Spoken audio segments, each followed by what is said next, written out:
Hello students, today we are going to discuss about the different types of implementations of the standard Ethernet. As we have discussed in the previous class, there are four different types of implementations of standard Ethernet, among which it is 10 base 5, 10 base 2, 10 base T, 10 base F. And 10 base 5 is the first implementation of the standard Ethernet, which is also called as thick Ethernet or thicknet. Basically 10 base 5, here 10 stands for the data rate is of 10 Mbps, and base stands for it's a baseband signal or a digital signal, and 5 stands for it's a 500 meter length of the coaxial cable. The coaxial cable here it is of uh, 500 meter. It is a thick coaxial cable. The devices are connected to this coaxial cable through the transceiver cable of maximum length of 50 meter, and they are connected to the main coaxial cable using taps. These taps connects the devices and the coaxial cable. Basically, the transceiver is responsible for the transmitting and receiving and also detecting the collisions. Here the transceiver is connected to the station via a transceiver cable that provides separate paths for sending and receiving the data, which means that the collision can happen only in the coaxial cable. And basically, as I told you, the maximum length of the coaxial cable must not exceed 500 meter, and that is a maximum length. Otherwise, there is an excessive degradation of the signal. Now, say for example, if there are if the length of more than 500 meter is needed, then up to 5 segments, each maximum of 500 meter can be connected using the repeaters, which should not exceed the 5 segments.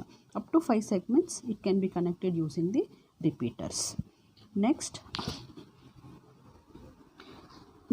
implementation of standard Ethernet is 10 base 2. It is a thin Ethernet, and that is a second implementation of the standard Ethernet. And here basically it is also called as cheaper net. The 10 base 2 also uses a bus topology, but the cable is much thinner and it is more flexible compared to that of 10 base 5, because 10 base 5 it is a thick coaxial cable. In 10 base 5 it's a thick coaxial cable, so 10 base 2 provides little bit flexibility since it makes use of a thin coaxial cable, and the cable can be bent to pass very close to the stations. And as we know that the network interface card, which has a link layer address of all the devices connected to it, the transceiver is normally a part of the NICs which is installed in each station. And you could see the picture of 10 base 2 implementation. Here again 10 stands for 10 Mbps, and base is a baseband digital signal. 2 stands for it's 185 meter, approximately around 200 meter.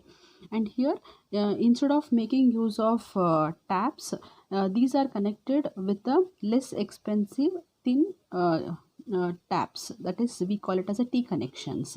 These T connections are much cheaper than the taps what we use in the 10 base 5 implementation.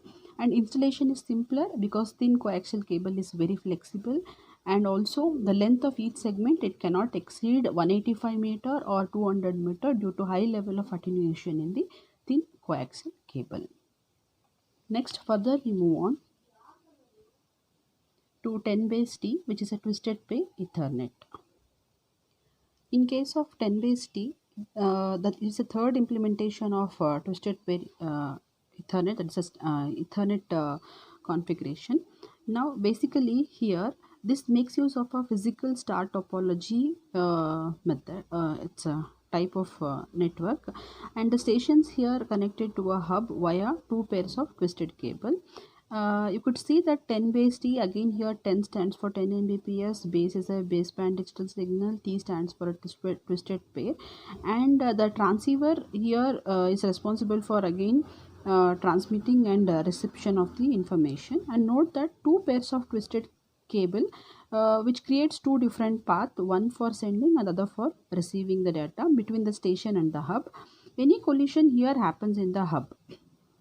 Next, compared to that of 10 base 5 or 10 base 2, we can see that the hub actually replaces the coaxial cable as far as the collision is concerned.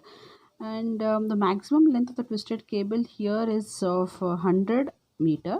To minimize the effect of attenuation, basically in case of twisted cable, we make use of a lesser, or the cable length is quite less compared to that of 10 base 5 and 10 base 2, just to reduce the effect of attenuation.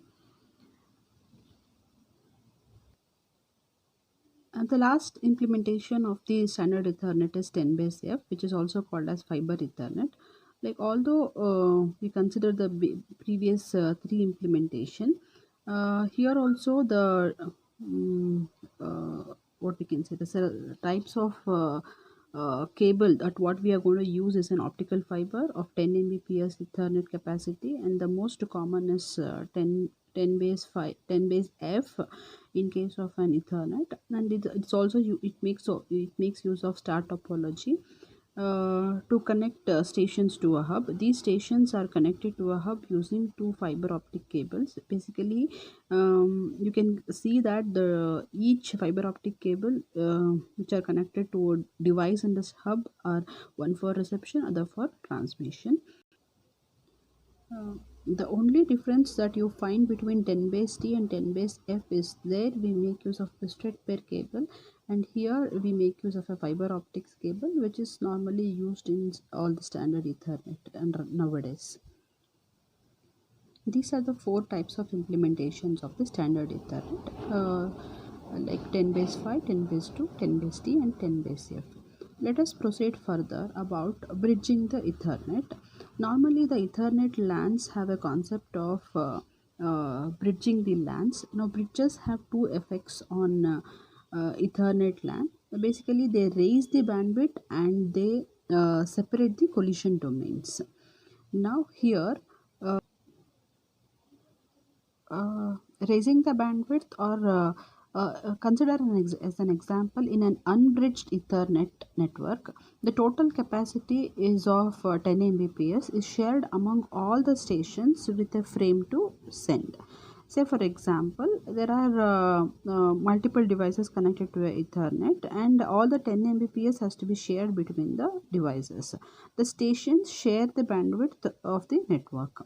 Now, if only one station has a frame to send, it benefits from total capacity of 10 Mbps. But what if the case when there are multiple devices which wants to send the information? That is, if more than one station needs to use a network, the capacity is shared. So sharing the bandwidth is one of the concept which, if, say for example, if two stations have a lot of frames to send, they probably alternate in usage. When one station is sending, other will refrain from sending. Now we can say that in this case each station on an average send at a rate of 5 Mbps. Say for example, let us have a analysis like this. Now here this is the first station and this is the second station, and the graph which shows here the total of 10 Mbps, and out of which one station 1 is sending one frame at a period of t0 if we consider, and at t0 station 2, that is a second station, will refrain sending the information, and when station 2 is sending, station 1 is refraining the information. So around 5 Mbps of data rate is utilized by station 1, and the remaining 5 Mbps by second station. So likewise the bandwidth is being shared between the stations. Consider a bridge divides the network into two or more networks. The second, bandwidth wise, if we consider, each network is independent. So for example, in the given figure, a network with 12 stations is divided into two networks, each of with 6 stations. Now each network has a capacity of 10 Mbps separately, that is independent. The 10 Mbps capacity in each segment is now shared between 6 stations. Actually it is 7 because the bridge is also considered as a station in each segment. But here you can make a note of it that not the 12 stations are connected. Since each network has 7 stations individually, the entire 10 Mbps is now 10 by 7. But in case of without bridging, the total capacity was shared by 10 Mbps by 12. That is 10 by 12 was the capacity which was being shared between the devices. Now it is obvious that if we further divide the network, we can gain more bandwidth for each segment. For example, if we use a 4-port bridge, each station is now offered with 10 by 4 Mbps, which is almost, you can consider like a 3 times more than a unbridged network. Separating these domains or separating the collision domains, it's another advantage of bridge, which is the separation of collision domain. When we consider the collision domains become much smaller and the probability of collision is reduced tremendously. Without bridging, 12 stations content to access the medium. With bridging, only 3 stations are contending to access the medium. Let us move on to a next type of Ethernet, that is switched Ethernet. Basically, the idea behind this switched Ethernet is, in case of bridge LAN, okay, that can be extended to a switched LAN. Instead of having 2 or 4 networks, okay, why not have like n networks, where n becomes a number of stations which are connected on the LAN.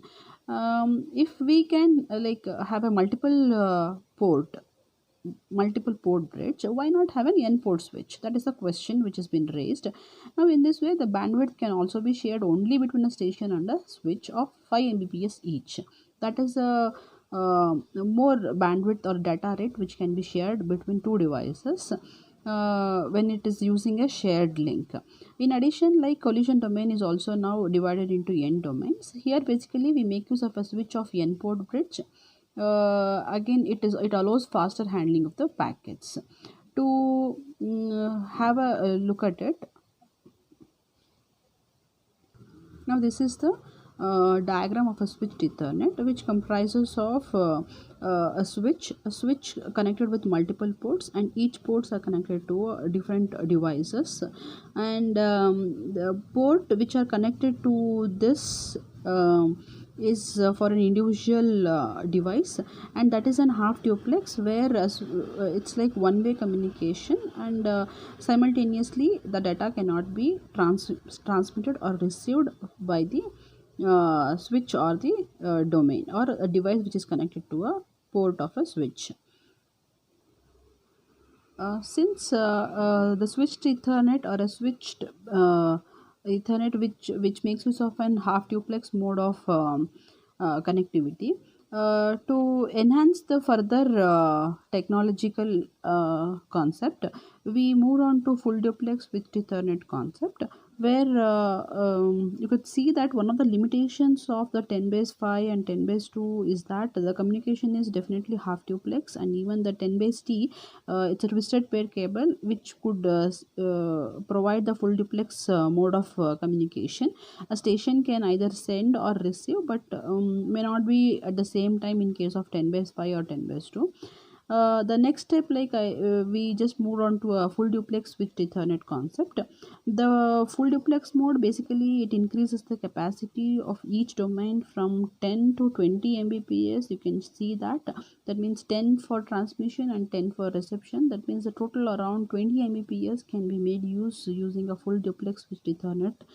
And instead of using the one link between the station, the configuration uses 2 links. Okay, and here also you can see that there is no need of CSMA CD, that is carrier sense multiple access collision detection technique. Why? Because we are making use of a different links for transmission and reception, so there is no need of CSMA CD method. And in full duplex switched Ethernet, each station is connected to a switch via 2 separate links. That is one of the best advantage of full duplex switched Ethernet. And also, each station or a switch can send and receive independently without worrying about the collision. Each link is a point-to-point dedicated path, okay, between the station and the switch, and there is no longer a need for carrier sensing, and no need for collision detection. Basically, the job of MAC layer becomes much easier now. Okay, so the carrier sensing and collision detection functionalities of the MAC sublayer can be turned off, since we are making use of a different links for transmit and reception. Though that standard Ethernet does not require a CSMA CD technique or carrier sensing technique, but the standard Ethernet basically it is designed as a connectionless protocol at the MAC sub layer, and there is no flow control or error control basically to inform the sender or a receiver that the station a frame has arrived to the destination like without an error, or if it is been not received by the receiver, it does not send any positive or negative acknowledgements. Okay, so in order to have these kind of facilities or services, a MAC control layer was being inserted. It's an added between LLC sublayer and a MAC sublayer. So this is all about the standard Ethernet concept. Next we move on to the next type of Ethernet, that is a fast Ethernet. In case of fast Ethernet, in 1990s, basically some LAN technologies with transmission rates higher than 10 Mbps, such as FDDIs and fiber channel, which appeared on the market. So if the standard Ethernet wanted to survive, it had to compete with these technologies. So Ethernet made a big jump by increasing the new transmission rate to 100 Mbps, and the new generation was called the fast Ethernet. Basically, the designers of fast Ethernet needed to make it compatible with the standard Ethernet. The MAC sublayer was left unchanged here, which meant that the frame format and the maximum and minimum size would also remain unchanged. And the major goals of fast Ethernet can be summarized as follows. Basically, to upgrade the data rate to 100 Mbps, make it compatible with the standard Ethernet, and keep the same 48-bit address and keep the same frame format. And the implementation concepts of the fast Ethernet can be discussed in the next coming session. Thank you all. Hope you understood the session, and we will see you in the next session with the next topic. Thank you.